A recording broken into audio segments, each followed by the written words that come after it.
Dhirendra Kumar, CEO of Value Research, joins in to tell us about what's the best way, in fact, one should go about constructing a growth portfolio. Dhirendra, tell us about what you think would make up an ideal growth portfolio and what would be the rationale behind it.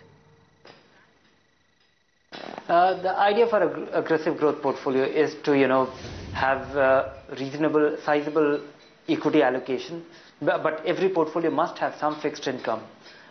So I would say, what we have earmarked is a 90% to equity, 10% to fixed income. It should be built with a portfolio of, fund managers with good credentials and in spotting opportunity and exploiting it over many market cycles. So high quality mid-cap funds and, with long history should stack this portfolio, and the allocation to equity should be, the fixed income should be in a manner that it is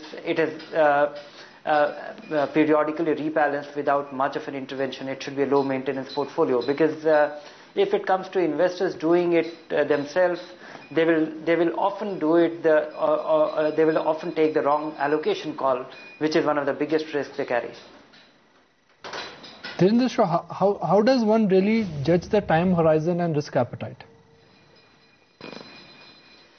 No, one should be, if one gets upset with a 20% decline in value on a 3-month basis, then aggressive growth portfolio is not for him.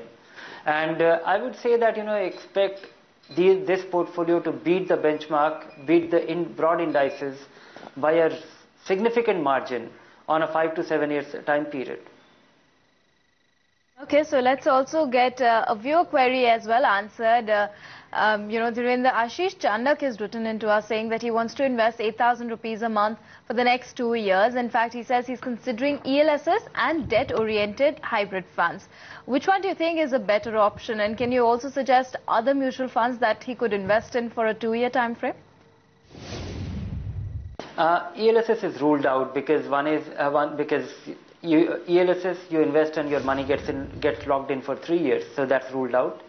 I think, the MIPs, the hybrid debt-oriented funds, they make sense.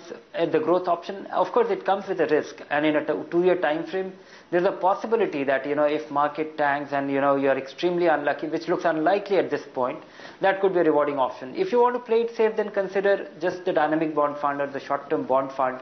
You are likely to get little superior return than a bank deposit, and investing in a dynamic bond fund, one just might benefit from the rate cut cycle.